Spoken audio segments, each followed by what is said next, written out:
So the bottom line is, from a sociological, from a historical viewpoint, religion's very, very interesting, but it's kind of profoundly uninteresting to answer the deep questions, because I feel like all I'm doing is replacing one mysterious set of words framed scientifically with another set of equally mysterious words that are framed non-scientifically. Yeah. Now,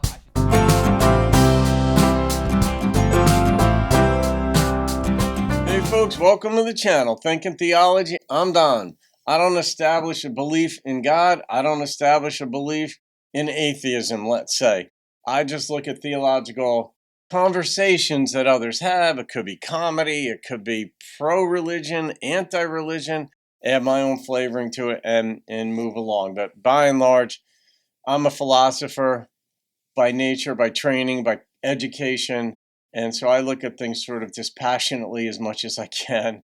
And I don't care if somebody disagrees with me. I don't care if I disagree with someone else. It doesn't automatically mean I'm going to get emotional or have negative things to think about somebody with whom I even greatly disagree.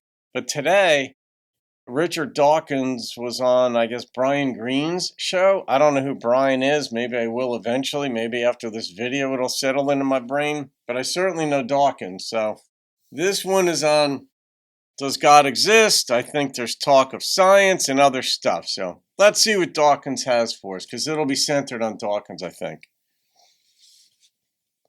Oh, the 92nd Street Y. I've been there. if you don't mind, can we spend a few minutes talking Yeah. about God, if that's okay? So I'm just wondering, I too get asked at many lectures my view on God. And my typical answer is that, sure, there could be a God that's behind it all, and what we're doing as physicists, chemists, biologists, working out God's laws. And if that's how it is, I am thrilled to be part of that noble journey.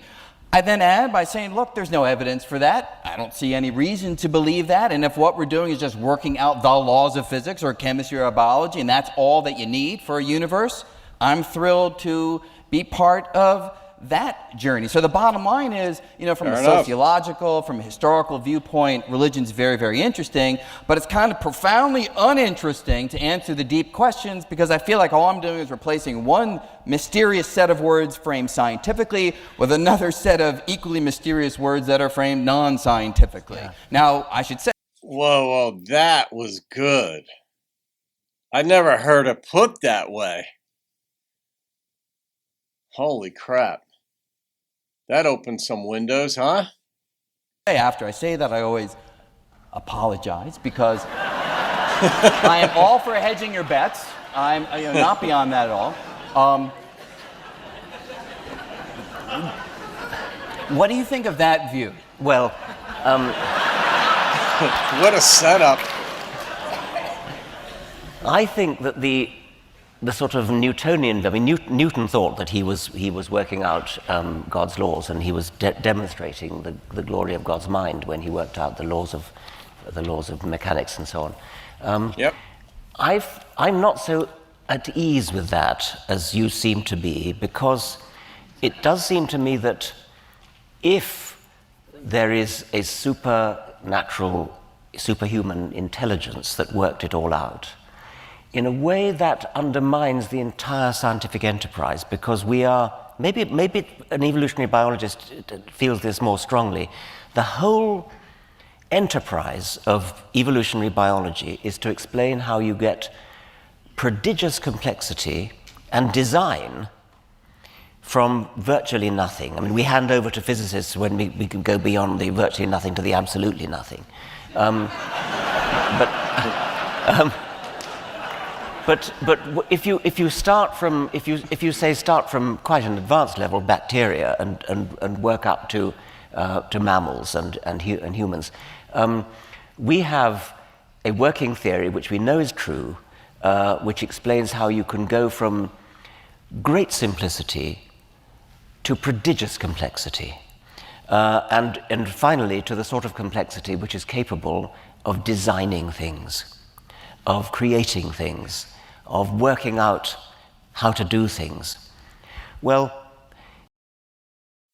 All right, I'm going to one, that's anti-entropy though. I mean, in localities, things can go from a state of higher disorder to a state of higher order. But entropy, generally, things go from a state of higher order to a state of higher disorder. They decay. They fall apart over time. Your shoelaces come untied over time when forces act against them.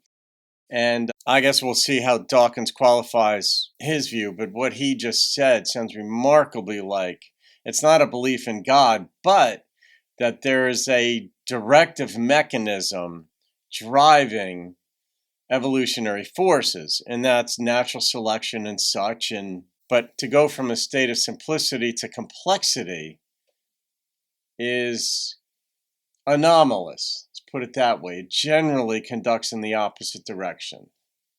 If you are suddenly going to insert a designing machine, a creator, an intelligence at the root of the universe, you've just undermined your entire enterprise, because your entire enterprise has been to explain how you get to something complicated enough to do design. But even if that being just set in place the laws and then stood back? Even that, even the deistic God who sets the laws in place and withdraws, if those laws, if the implication is that those laws were cunningly designed, cunningly crafted, as many people think they were, so that atoms should come into existence, so that chemistry should come into existence, so that stars should come into existence, so that nuclear reactions in stars could produce the elements, so that they'd explode and we'd get a suitable chemistry to make life, and then the origin of life and so on. If the deistic God thought all that through and set up the laws of physics, then he would have to be damn clever. He would have to be the physicist to end all physicists. I don't care if he then withdraws. He needs an explanation in his own right. And it seems to me that the noble scientific enterprise is to start from as near nothing as you can get. Yeah. It's an interesting paradigm of explanatory prowess, I guess, that he's seeking and that he believes in, where he believes that it undermines it. I understood Brian Greene's point better, and I liked his question and where he comes from, where my thing is, I don't know. We don't know. It's not something that could be proved or disproved. It is a matter of faith. And obviously Dawkins was comfortable stating his. But I don't think the line of reasoning holds that. I mean, there's almost a begging the question going on in here, or a parallel begging the question perhaps, where he says, if it's a brilliant mind, where God is the greatest physicist and biologist and supermind ever, and he did set the laws of motion and started with incredible simplicity, then he would essentially, I'm trying to recapture the way Dawkins said it, his own rationale, his basis for it, there would need to be an explanation for that. But it's the very same thing that Dawkins' perspective demands of him scientifically, that there be a directive mechanism that he thinks, in evolutionary biology that they've discovered, presumably natural selection and such, that over, millennia and over millions and millions and millions and billions of years, things grow, develop, most things die off, but some things survive. And those are more complex, and they get to keep surviving as long as something doesn't bump them off, or there's not a genetic mutation that kills them off. That needs an explanation. So he's seeking an explanation for that directive mechanism. Now, he's not willing to call that a mind, and understandably so. I wouldn't either. But then to think that, some kind of being, he used the pronoun he, so I'll say that as well, where God, we commonly refer to that director or that creator as God.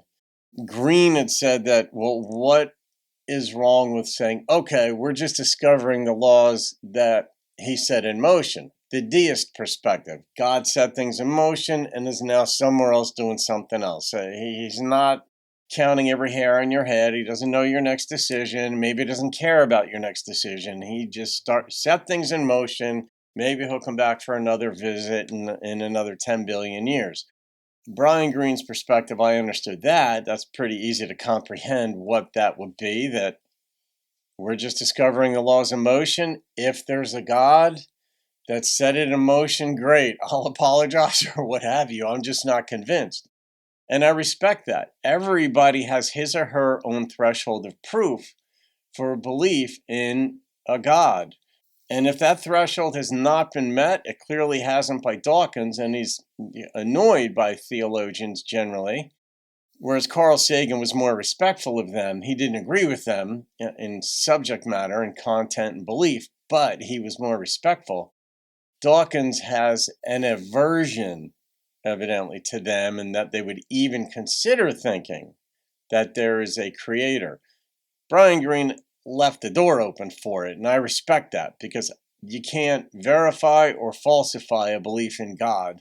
And I don't think Dawkins is right that if you're going to start with extreme simplicity, you can't consider for a second that there might have been a being, a creator that set it in motion. It is conceivable.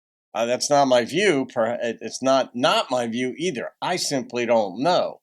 But I don't think Dawkins was right as I understood what he said. I think Greene was on the right track there, even though he's not a believer in God either. So leave your comments, folks. This stuff is fun. I love being made to think. I love thinking. I named it Thinking Theology. Whether you agree with belief in God or not, I don't care. That's your business. Have a great day. I'll see you on another video and keep thinking theology.